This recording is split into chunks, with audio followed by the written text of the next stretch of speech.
Bali, testing natin yung i-repair na nating UPS Inform brand. Ginawa na po natin to, testing na natin. O natin. Ito.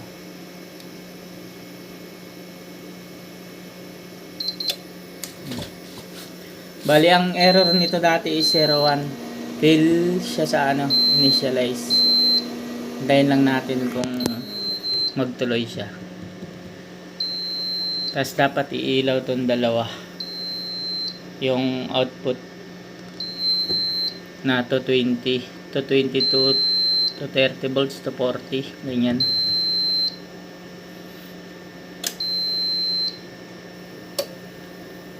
Ayan, okay na. May output na siya na 238. Output 238. Set lang natin siya sa 230. Sa 230 lang. Ayan, 230. Tapos sukatan natin sa likod kung may output siya sa tester. Sukatan na natin.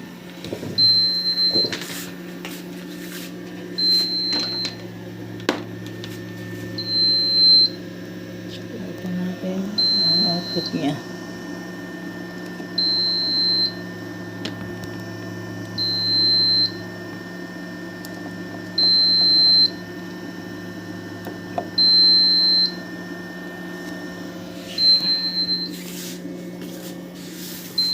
Ayan, okay siya.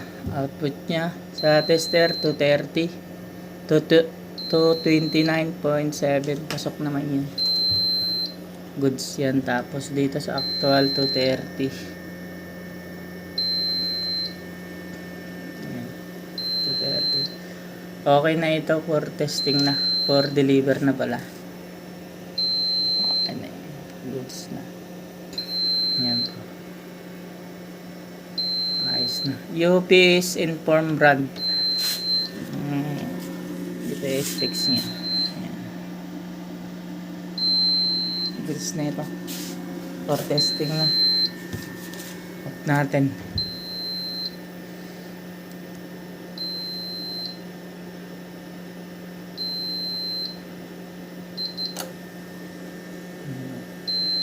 Okay. Goods na.